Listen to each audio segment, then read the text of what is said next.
What's going on, guys? JPS back for another video, and today we're going to be reacting to Germany's Green City with more bikes than cars. This title really drew me in because that's just a shocking more bikes than cars, especially for me because in the United States, cars are everywhere. They're so important. Like, they're literally, we make them everything. They're more important than pedestrians, than bikes. It's just a fact. So I don't really know about this city in Germany. I don't even know what it's called or anything like that. I just want to see what it's like having a city with more bikes than cars. That's just insane. So yeah, hit that like button, guys. Hit subscribe. Let's get right into this. This is Freiburg im Breisgau, a city in the Black Forest. It's often referred to as Germany's Green City. It's a city with more than twice as many bicycles as cars and over 400 kilometers of bicycle lanes. Wow. It's a city with a lot of trams and amazing pedestrianized streets. Over the past few decades, Freiburg has become a leader in modern sustainable urban development, and they're building an absolutely amazing city in the process. Like this, I'm sorry, but this shot right here looks like something out of the future, like a different planet, bro. I don't know. This just looks so different to anything I've ever seen in the United States. Crazy.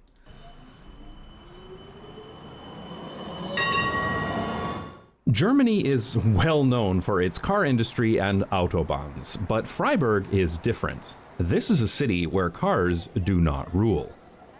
Freiburg is a university town and around 10% of the population attends the university, so obviously you see a lot of students cycling to and from school, and a lot of bicycles parked outside the university. But you also see a lot of cargo bikes and families, a key indicator that Freiburg has a very advanced bicycle culture. Yeah. The old town in the center of Freiburg is a wonderful place to be. There's old architecture alongside the new, and the streets are beautiful too. Isn't this amazing? I even managed to film 2 trams going through here at once. Appreciate my patience and good timing. Everywhere you look, there are trams, people cycling, and lots of people of all ages out enjoying themselves. There are nice, narrow streets and lots of outdoor patios. The city center is almost entirely pedestrianized, so of course...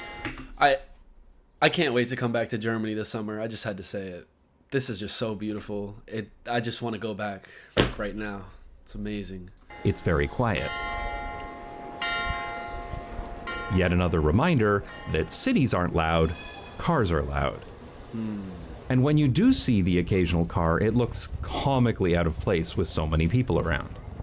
The city center has these open water channels, and it's said if you fall in one, you're destined to marry someone from Freiburg. But the best part is that kids actually make boats to sail on the water. Isn't this just one of the most wholesome things you've ever seen? This is so much fun. I was lucky enough to meet up with Ashton from the YouTube channel Type Ashton while I was in town. She and her family are from the US, but they loved Freiburg so much that they decided to stay in Germany permanently. Wow. Ashton has great videos on her channel about everything from macroeconomics to microurbanism, and she talks a lot about the differences between the US and Germany. I'll leave a link to her channel below. And of course, she's also an expert in Freiburg, which was great for my first trip here to this amazing city.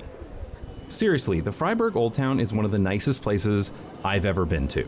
So you might be thinking, okay, this is an old medieval city, but actually it's not what you might think.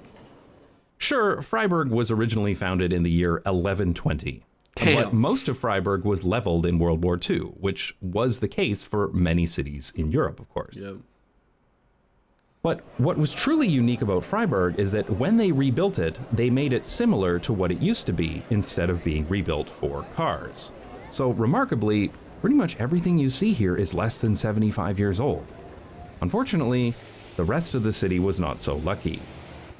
It's commonly said in Freiburg that the war destroyed 80% of the city and cars destroyed the other 20%. Outside of the city center, neighborhoods were built with that car-centric vision of modernity that was common across the world in the 1960s. This road just outside of the city center used to be a narrow street, just like the rest, with several popular beer gardens and restaurants. But they were all destroyed to build the ring road. The 1960s really were the decade of destroy stuff to build roads, and we're still paying for those decisions today. Yeah. It was only very recently that activists were finally successful in getting a car lane removed to build this totally insufficient bicycle lane. This area will likely never return to its original beauty, and it's entirely because of car infrastructure. Ironically, it's too common of a case everywhere, bro. I mean, the more I think about it, like, cars are so ugly. Like, some of them look really good, especially the BMWs, but they make so much noise. They pollute. They're not very practical, economical. Like, what? I don't really see and that's coming from me. I own a car, like, and I drive it every day. It's still like, bro, that Freiburg city center just looks perfect, bro. Everyone looks like they're having a great time. Center of Freiburg, though rebuilt in the style of the original city, was completely overrun by cars and asphalt. Look at this difference between this footage from 1973 and how it looks today. Crazy. This pedestrian square used to be a parking lot. Now parking for the city center is in garages on the periphery. There were several key decisions that put Freiburg on the right path and avoided the destruction that comes from making a place car-friendly. In 1972, the city voted to keep its tram network. This had a massive impact on the Freiburg we see today. There's one consistent thing I've seen in cities all over the world. Every city that retained its tram network has better urbanism than any nearby city that didn't. But Freiburg went a step further and actually expanded its tram network through the 80s and 90s, while other European cities were removing theirs. The first part of the city center was pedestrianized in 1973, and once the cars were removed, the city center became a successful business district with a popular market that is still active today. The market surrounds this beautiful cathedral, and it's one of the genuine highlights of the city center. And of course, this used to be a parking lot too. In the 1970s, there was a growing environmental movement that protested any developments that would destroy the neighboring Black Forest. This kept the city more compact than most cities that were built or rebuilt. Now I know where Freiburg is. I was like, hold on, that does look a little familiar. Black Forest. So, Southwest Germany. Beautiful area.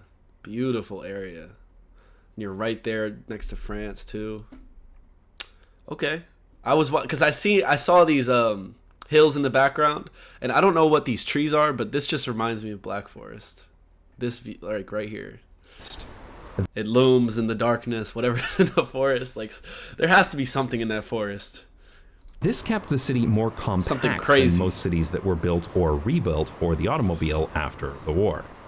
In 2002, Freiburg elected the first Green Party mayor in Germany, and since then, Freiburg has become the model for sustainable city development in Europe.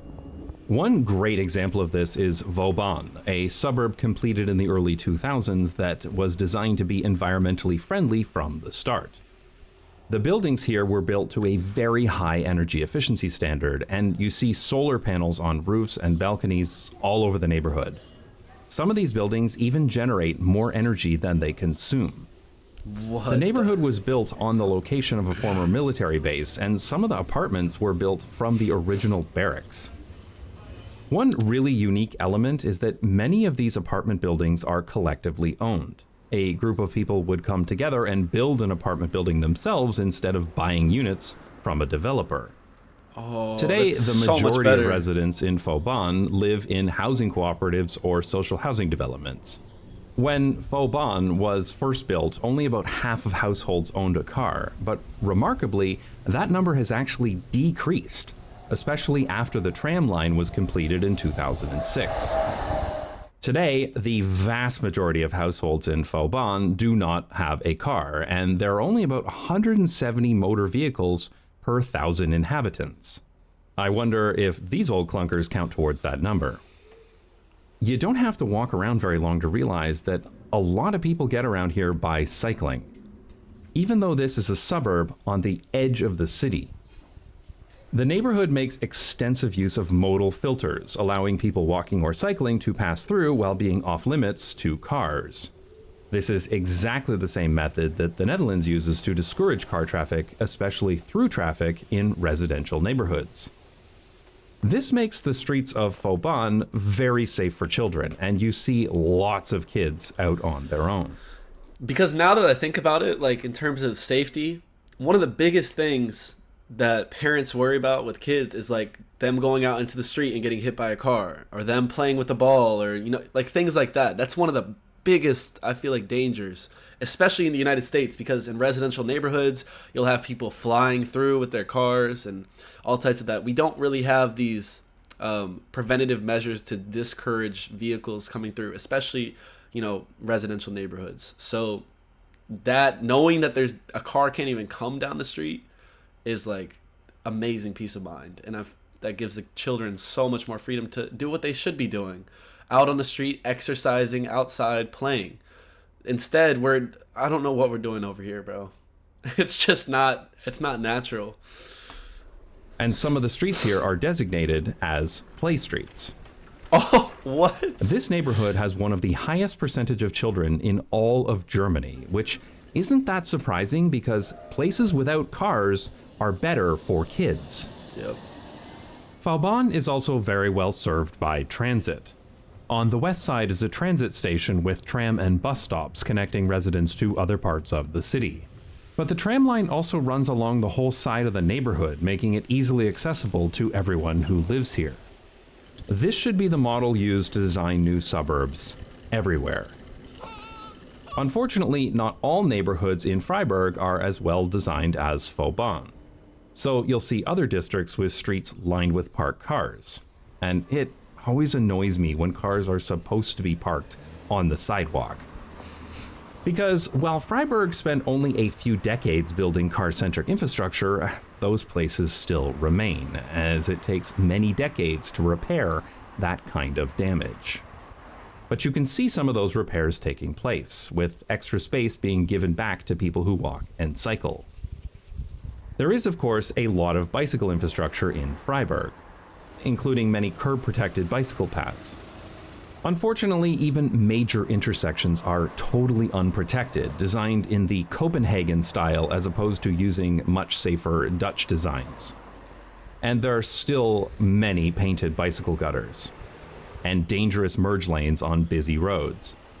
So clearly, there are still opportunities for improvement.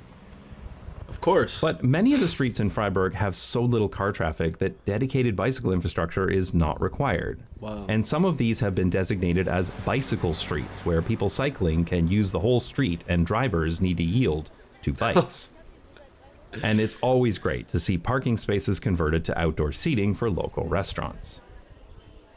Now, there's a lot that's been written about the cycling infrastructure in Freiburg, but I actually think the tram network is one of the city's best features.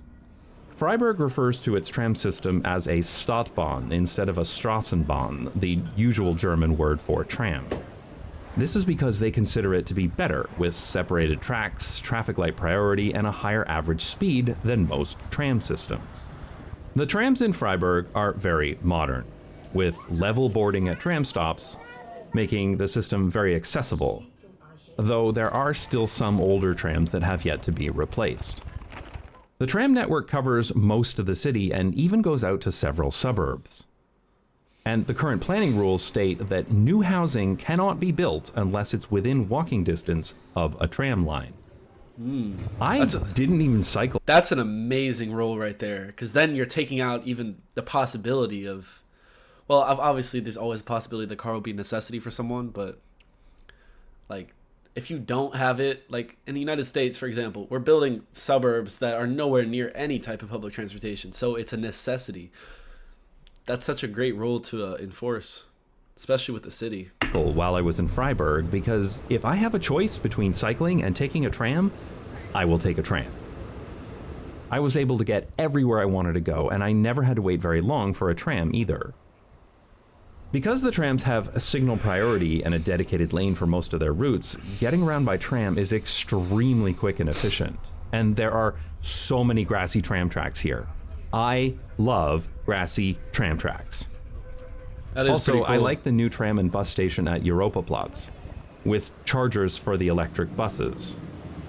And the roof of this station is covered in solar panels. In fact, the entire tram network, as well as all of these electric buses, are run off of renewable energy because, of course they are. Yeah, Freiburg is not a sprawling city. So wow, first of all, that's a gorgeous view. Oh my gosh. So bike centric, and then the public transportation that is there is renewable energy. Is this place real? I'm sorry. Of course they are. Freiburg is not a sprawling city, so it's very easy to get out into the Black Forest. We heard there was a great view from a cable car nearby, so we set off to visit. We took Tram 2 out to the end of the line in the south, where we picked up a bus. We had to walk all the way from the tram right here.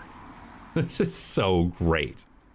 I know this is just a silly, trivial trip to a tourist attraction, and this trip doesn't really matter at all, but this is the way public transit should be everywhere. Not just for the center of the city, not just for commuting, but for all kinds of trips that someone might want to take. Now, the weather wasn't the best, but the view from the gondola was nice, and when we got back, the tram was waiting for us. Freiburg's train station is centrally located, though not very pretty. We got here by train, by the way. And while the road directly outside of the station is not as nice as it should be, there is a separate area above the station where you can board a tram and go into the old town without interacting with any cars at all. Or you can pick up a bike share bike to continue your journey into the city. And there are clearly a lot of people who cycle here. Damn. And if you need to access the other side of the city, this walking and cycling bridge will take you over the train tracks, which also used to be a car bridge until 1996, because of course it was. I prefer it like this. And now Beautiful. It leads directly to this bicycle parking garage for the train station. So I see there's a lock on this bike, but I was thinking in some of those really big clumps of bikes, how common is it to lock your bike in Germany? Freiburg, of course, but also just throughout the country. Like, I'm just curious about that. I know in the United States, like, you have to lock your bike. And even if you do lock your bike, it's still probably not safe because people have those big metal clampers and all types of tools that cut through that. Like, for example, my dad, he used to bike to commute, and I feel like his bike got stolen like multiple times. And one time we saw the guy who stole it riding on his bike.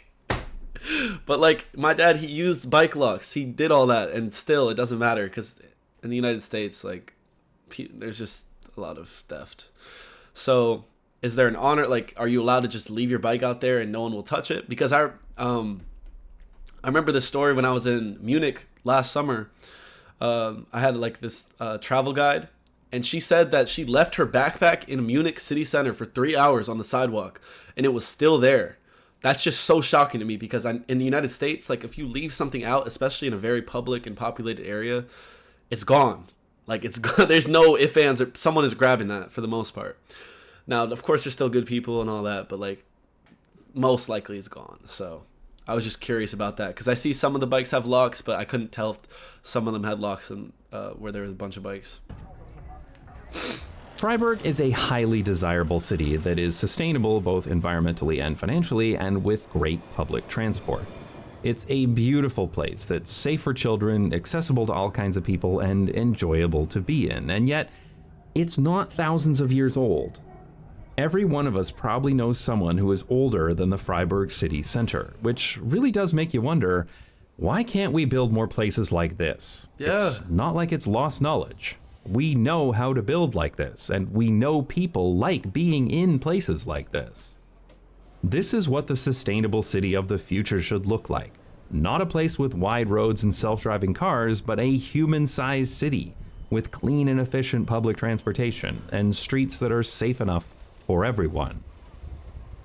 Over the past few years, Freiburg has become very well known by urban planners in Europe, and many planners and politicians come here to learn about sustainable urban development, which is great because, as far as I'm concerned, the more cities that copy Freiburg, the better.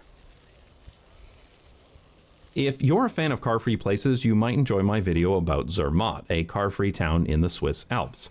I'll put a link to that video down below, which you can watch now, but only on Nebula. Nebula is the I don't know what Nebula is, but Description wow, stream. this place in the Alps, car free. Forget more bikes than cars. We're going completely car free. Okay, but look how small that is, and it's also in the Alps. But still, that's still crazy. Beautiful, beautiful views. But anyways, let's get back to Freiburg. So overall, guys, I was like really impressed with this video. Showed some glimpses of the city, their infrastructure and public transport, and just how everything flows so seamlessly. Like it's just so amazing to me. And I do definitely agree with the narrator. Make sure you guys go subscribe to this channel as well, not just bikes. We've done multiple videos on them now. Always great content. But what I was saying is we need to learn from this. Like, this is really how life should be. It's more human centric, okay? Like he was saying, the big wide interstates with a bunch of cars, and in general, when you have traffic that's like, cars are not human. And people have I have window tint. Everyone has window tint over here, so you don't even know who's in the car and stuff. And it's just a very isolated experience, I guess, especially as a pedestrian. Like when you're walking on a street, oftentimes you're the only pedestrian because things are so car centric. So it's just not human. We continue to move away from these human values. And Americans, they go over to Europe, they go over to Germany and experience cities like this, and they're like, wow, that was like, I've never heard of someone going to Europe and having a bad experience. Everyone who goes, Americans who visit Europe have an amazing time. And I'm saying Europe, that's very broad. If I say Germany specifically, they want to move there. Like, that's how crazy Germany really is. So I think we definitely have a lot to learn as a country. We're still a very young country, but this can show us that it is possible to change. Now, that change is, I don't know what that would look like, but anyways, some things to think about for sure. So hopefully you guys enjoyed this video. Like I said, this video, just something about it really struck a chord with me, and I feel like I want to visit Freiburg this summer. So we'll see if we do that. Black Forest trip is long overdue anyways, so I think I will. So anyways, thanks for watching, guys. Hit the like button, hit subscribe, and I'll see you all in the next one.